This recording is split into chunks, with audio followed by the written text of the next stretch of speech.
Oh, what is this? Oh, look at that. Someone's drawing. I've been drawing actually since last summer, bit by bit. I want to start posting comics again. Um, it's I want to have a lot in the barrel, as they say, ready to go. So, because one of the things about do it yourself comics, you've seen how the Comicsgate thing is gone. Okay, with I mean, you could look that up. Uh, I started doing videos because of guys like your boy Zach. Remember him?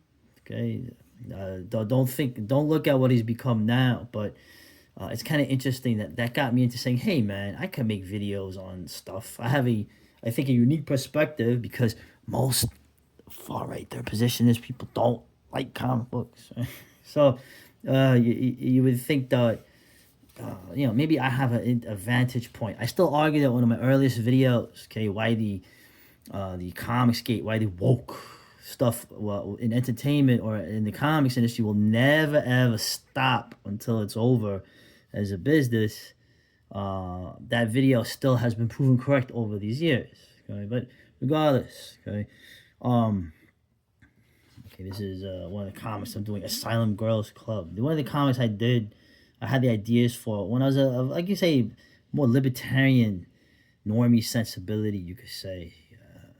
The Lou Rockwell antiwar.com days. Um, I still want to do those stories, but honestly, I've changed quite a bit in a decade or more. So I've been working on other comics that may be a little more edgy at some point. But it's it's fun. Now, what I'm really making this video, two things. I want to have more original content. Okay, the music, the horror films. I'm never letting that go. Of course, it's kind of hard and difficult to do those things. They take a lot of time, right? Even my rougher edged black metal, right? And the zero budget horror cinema I try to create on phones and whatnot. There's a lot of room for improvement, obviously, and the art is no different. That is to bring the other thing to this video, the idea that's going around, okay? The whole controversy. What's the gorilla in the room, particularly for comics? AI. Young Ripper, if you know who he is, very successful guy, made a video about AI, what that means. And he made a lot. It was a great video. Made a lot of good points. How you're gonna have to adapt. Of course, he's looking at this as a business.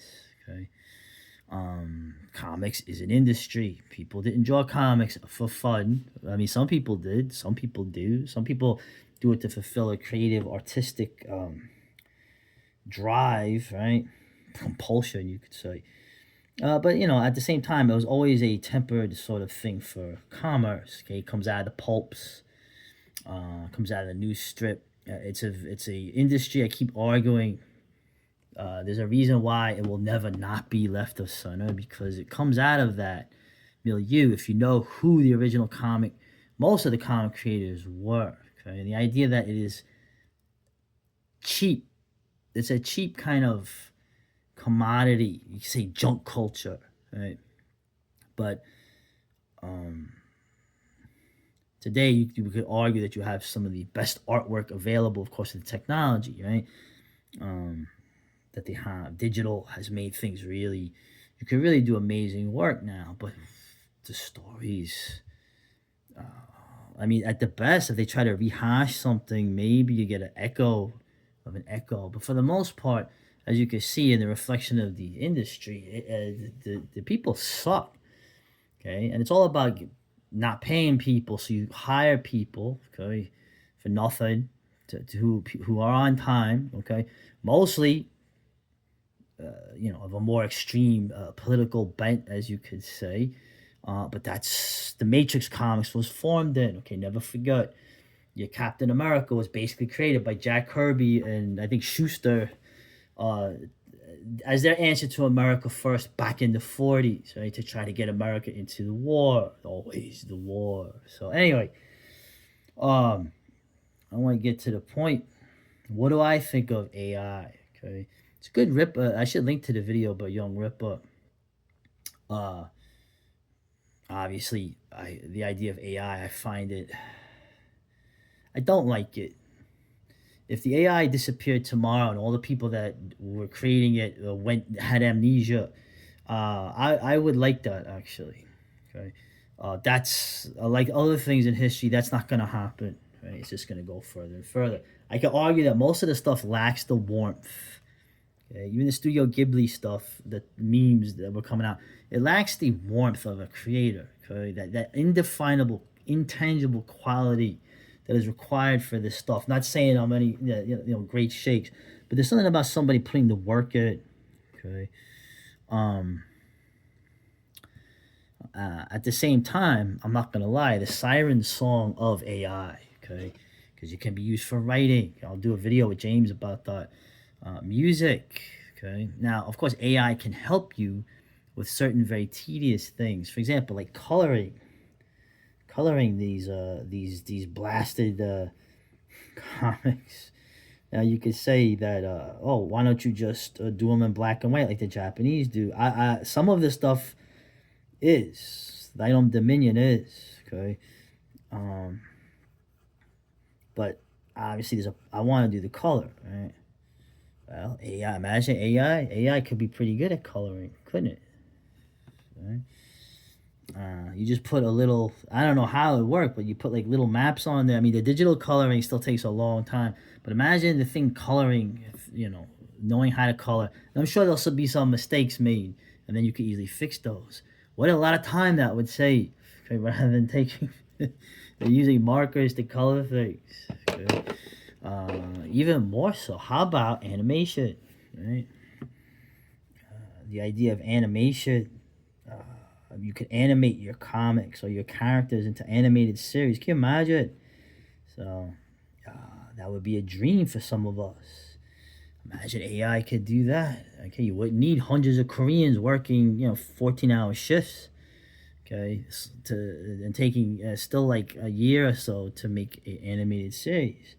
You can have it done. You can fine tune it. I'm sure. It's very tempting. It makes me go, hey, maybe no. No, AI, no, don't destroy the AI. No, have the AI, yeah, yeah, you will serve me. Right? No, so it's an interesting, I gotta move, like the way this angle is, I have to move my hand. It's an interesting, you could say, quandary or question.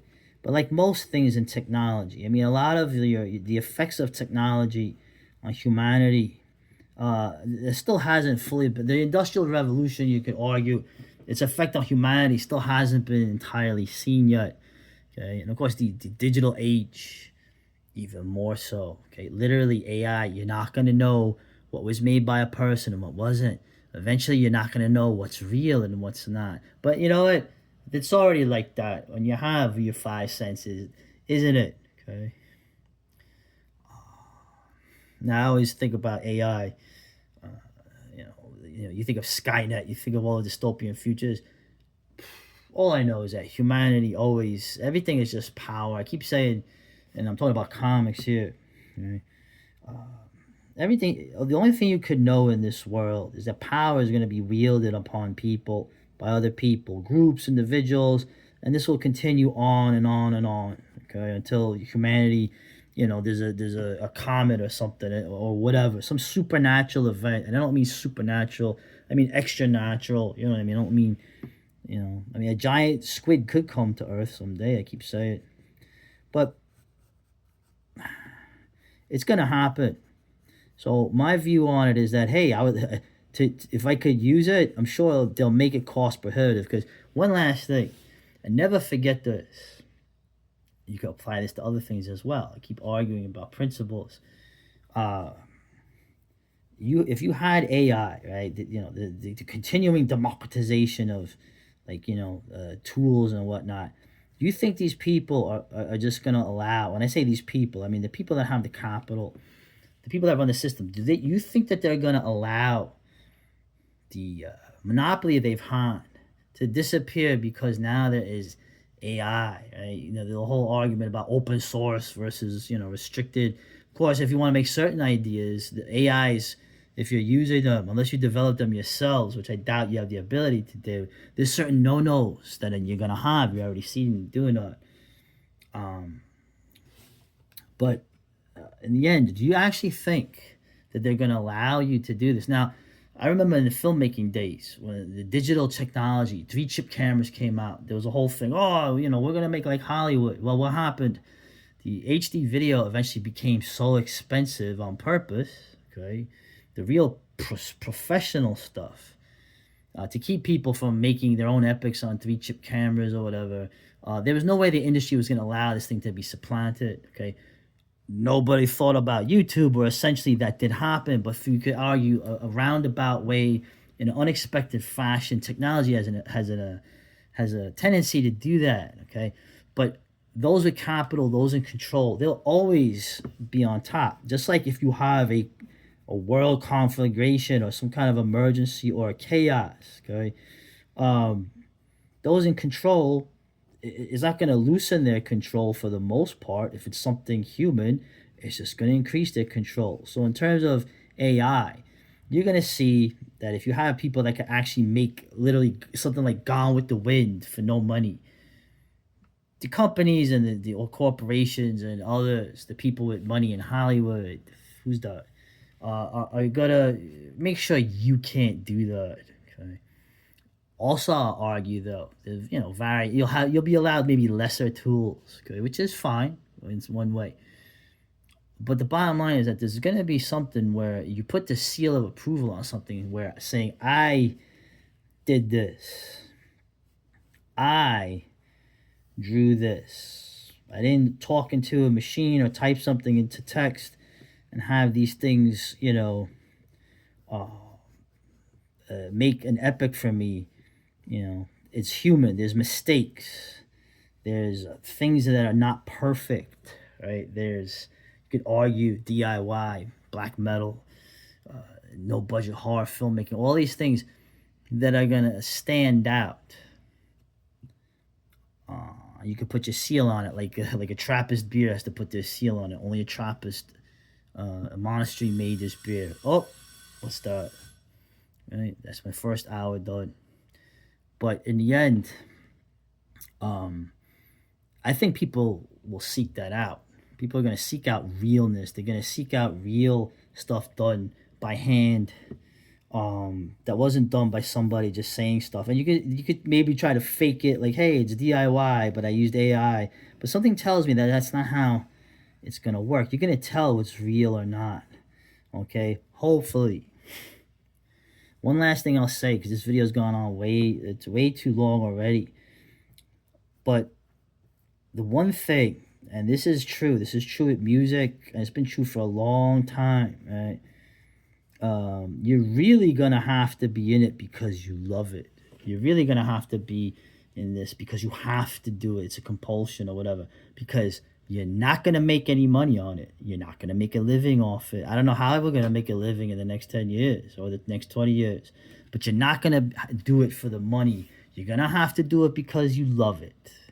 Okay, because the powers that be, you could argue, once again, I hate to bring up a Marxist analysis, but they're basically making it impossible for anybody to ever make a living, forget becoming rich, making a real profit or making a living from anything anymore. The systems of control are just becoming more narrow on purpose. So that's all I gotta say. You're gonna have to be in it to love it.